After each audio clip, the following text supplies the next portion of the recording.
मल्लिकार्जुन खड़गे की अगुवाई में कांग्रेस का 85वां अधिवेशन आज से रायपुर में हो रहा है। 26 फरवरी तक ये आयोजन होगा। इस बार पार्टी ने थीम रखी है हाथ से हाथ जोड़ो। माना जा रहा है इस अधिवेशन में 2024 के चुनावों के मद्देनजर कांग्रेस रणनीति बनाएगी। अधिवेशन के दौरान सीडब्ल्यूसी का चुनाव भी एजेंडे में है।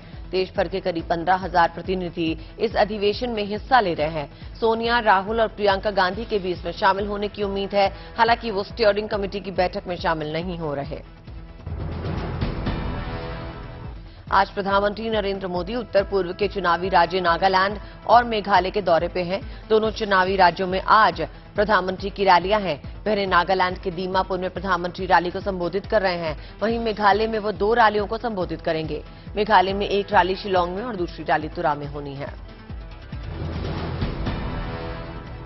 प्रधानमंत्री मोदी आज एक बार फिर पोस्ट बजट वेबिनार को संबोधित करेंगे। आज वो कृषि और सहकारिता पे बोलेंगे। वेबिनार का मकसद बजट में इन क्षेत्रों के लिए किए गए प्रावधानों और फैसलों को अमल में लाने पर मंथन करना है। दिल्ली में एमसीडी के मेयर और डेप्यूटी मेयर चुन लिए गए, लेकिन स्टैंडिंग कमेटी का चुनाव अब तक पूरा नहीं हो पाया। सिर्फ 47 वोट डाले गए। उम्मीद है कि आगे की वोटिंग आज कराई जा सकती है। उधर सूत्रों के हवाले से खबर आ रही है कि स्टैंडिंग कमेटी के 6 सदस्यों के चुनाव को लेकर बीजेपी सुप्रीम कोर्ट जा सकती है। बीजेपी की मांग है 6 सदस्यों के लिए दोबारा शुरू से वोटिंग हो। इसी को लेकर आज फिर एमसीडी सदन में गतिरोध का अंदेशा है। आम आदमी पार्टी अब मुंबई महानगर पालिका चुनाव में जोर आजमाइश कर सकती है। इस सिलसिले में अरविंद केजरीवाल और भगवंत मान आज मुंबई का दौरा करेंगे। केजरीवाल आज मुंबई में बीएमसी चुनावों में आम आदमी पार्टी की भागीदारी का ऐलान कर सकते हैं। मुंबई में केजरीवाल का जोरदार स्वागत किए जाने की तैयारियां हैं।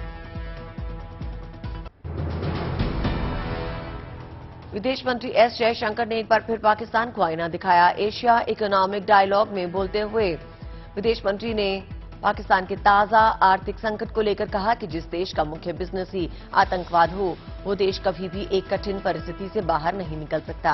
जयशंकर ने कहा, भारत ने गंभीर आर्थिक संकट में श्रीलंका की मदद की, लेकिन भारत और श्रीलंका के बीच संबंध पाकिस्तान से बिल्कुल अलग है।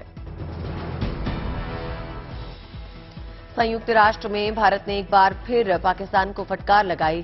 संयुक्त राष्ट्र महासभा में भारत ने कहा, पाकिस्तानी आतंकियों को शरण मिलती है पाकिस्तान में। भारत के दूत प्रतीक माथुर ने कहा कि पाकिस्तान बेधड़क ऐसा करता रहा है।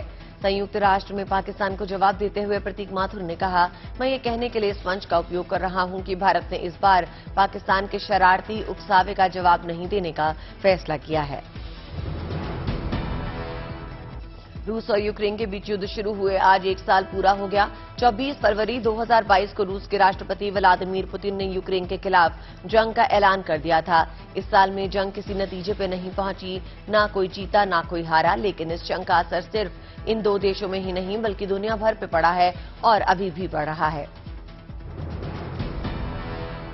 रूस यूक्रेन युद्ध की बरसी पे संयुक्त राष्ट्र महासभा ने एक प्रस्ताव पारित किया। इसमें कहा गया कि यूक्रेन में शांति स्थापित करने के लिए व्यापक और न्यायपूर्ण दृष्टिकोण अपनाने की जरूरत है। संयुक्त राष्ट्र महासभा के 141 सदस्यों ने प्रस्ताव के पक्ष में वोट दिया, जबकि 7 विरोध में रहे। भारत और चीन समेत 32 देश वोटिंग में शामिल नहीं हुए। मास्टरकार्ड के पूर्व सीईओ अजय बंगा वर्ल्ड बैंक के नए अध्यक्ष होंगे। अमेरिकी राष्ट्रपति जो बाइडेन ने उनके नाम की घोषणा की। वो इस पद पर नियुक्त होने वाले पहले भारतवंशी हैं। अजय बंगा के पास 30 साल का अनुभव है। वो America red cross, craft foods और डाउ इंक के बोर्ड में रह चुके हैं।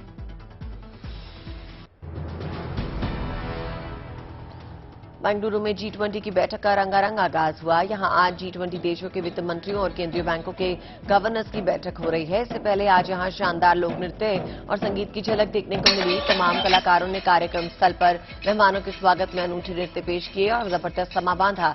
इस दौरान लोक कला से जुड़ी झांकियां भी पेश की गई। केदारनाथ धाम की यात्रा तैयारियां शुरू हो गई हैं। केदारनाथ पैदल यात्रा मार्ग से भरपटाने का काम तेजी से चल रहा है। केदारनाथ धाम से लेकर लिंचोली तक पैदल मार्ग बर्फ से ढका है। कई स्थानों पर ग्लेशियर काट कर पैदल मार्ग तैयार किया जा रहा है। केदारनाथ धाम के कपाट 25 अप्रैल को खुलेंगे। बर्फ को साफ करने के बाद जहां जहां मार्ग क्षतिग्रस्त हुआ है, वहां भी मार्ग को दुरुस्त किया जाएगा। यमुनोत्री धाम के लिए जल्द ही रोपवे प्रोजेक्ट पर काम शुरू होगा। 167 करोड़ रुपए के इस प्रोजेक्ट के तहत रोपवे बनने से 5.5 किलोमीटर का सफर 15 मिनट में तय होगा। इस रोपवे के जरिए 500 लोग एक बार में यमुनोत्री धाम पहुंच जाएंगे। ये रोपवे खरसाली से यमुनोत्री धाम तक बनाया जाना है, जिसकी लंबाई 1.5 किलोमीटर होगी। धर्म नगरी हरिद्वार पहुंचे रूसी सैलानियों ने मां गंगा की पूजा अर्चना की और रूस यूक्रेन युद्ध खत्म होने की प्रार्थना की। 24 सदस्यों वाला ये दल सुख शांति की कामना लेकर हरिद्वार पहुंचा है। रूस के इस दल में शामिल सदस्य पहले भी हिंदुस्तान आ चुके हैं। इनकी मां गंगा में गहरी आस्था है और यही आस्था श्रद्धा इन्हें एक बार फिर इनके पास खींच लाई। जम्मू कश्मीर में बारामूला के राफियाबाद में स्नो फेस्टिवल विंटर कार्निवल की धूम देखने को मिली। इस दौरान स्थानीय लोगों और सैलानियों ने बर्फीले खेलों, रंगारंग सांस्कृतिक कार्यक्रमों और दूसरे पारंपरिक कार्यक्रमों का खूब मजा लिया। इस दौरान संगीत, नृत्य और कला की महफिल ने खास तौर से मन मोह लिया। मध्य प्रदेश के मंडला में दुल्हन बनी एसडीओपी को पुलिस कर्मियों ने शानदार तरीके से विदाई दी। नैनपुर की एसडीओपी रही आकांक्षा जब शादी के बाद अपने ससुराल के लिए रवाना हो रही थी, तब मंडला पुलिस ने उनका शानदार स्वागत किया। उनके रास्ते में फूल बिछाए गए और जैसे ही आकांक्षा अपने दूल्हे के साथ मंडला के रपटा घाट पहुंची, डोल और आतिशबाजी के साथ उनका स्वागत किया गया। जम्मू कश्मीर में कठुआ में एक शख्स अपनी दुल्हन को हेलीकॉप्टर में विदा करके लाया। हेलीकॉप्टर से आई दुल्हन के स्वागत के लिए गांव वाले ढोल नगाड़ों के साथ जमा हुए और सभी ने खूब जश्न मनाया। दूल्हे राजा का कहना है वो कुछ अलग करना चाहते थे, इसमें परिवार वालों ने साथ दिया, लिहाजा वो हेलीकॉप्टर से दुल्हन को लेकर आए और ये वाकया जीवन भर के लिए यादगार बन गया।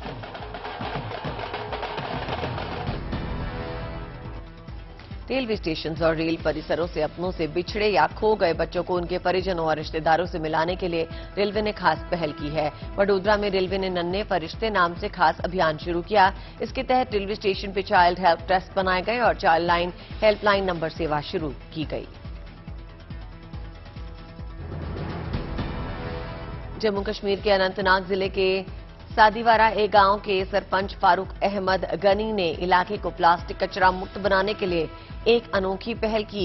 उन्होंने पर्यावरण को बचाने की अपनी मुहिम के तहत प्लास्टिक कचरे को खेतों और पानी में फेंकने से रोकने के लिहाज से पॉलिथीन के बदले सोने के सिक्के देने का ऐलान किया। भुवनेश्वर के इंस्टीट्यूट ऑफ लाइफ साइंसेज के वैज्ञानिक डॉक्टर अरुण नागराज की टीम ने ब्रेन मलेरिया बीमारी की दवा बनाने का दावा किया है। एनोफिलीज मच्छर के काटने से लोग ब्रेन मलेरिया की चपेट में आते हैं। ओडिशा के पिछड़े जिलों में खासकर हर साल मलेरिया और ब्रेन मलेरिया से हजारों लोग बीमार पड़ने लगे हैं। जम्मू कश्मीर के किशोरों और युवाओं में इन दिनों क्रिकेट के प्रति खास दीवानगी देखी जा रही है। यहां के पुंछ इलाके में बीसीसीआई टैलेंट हंट 2023 होने वाला है। इसमें हिस्सा लेने के लिए बड़ी संख्या में लड़के लड़कियां प्रैक्टिस सेशन में शामिल हो रहे हैं। ये लोग लगातार पसीना बहा रहे हैं ताकि क्रिकेट में आगे बढ़ सकें और अपनी पहचान बना सकें। कश्मीर की 11 साल की बिटिया तौबा बशारत ने मार्शल आर्ट्स में न केवल अपने इलाके बल्कि देश का नाम रोशन किया है। तौबा बशारत ने SQAY इंटरनेशनल चैंपियनशिप में 2 स्वर्ण पदक जीते हैं। तौबा के परिवार वाले इनकी इस कामयाबी से बेहद खुश हैं और इन्हें इस क्षेत्र में कामयाबी हासिल करने के लिए बढ़ावा दे रहे हैं। अरुणाचल प्रदेश में टूरिज्म को बढ़ावा देने के लिए सेना ने शानदार पहल की। सेना की ओर से यहां एडवेंचर चैलेंज कप कंपटीशन का आयोजन किया गया। इस दौरान दौड़ और साइकिलिंग समेत कई मुकाबले हुए और विजेताओं को सम्मानित किया गया।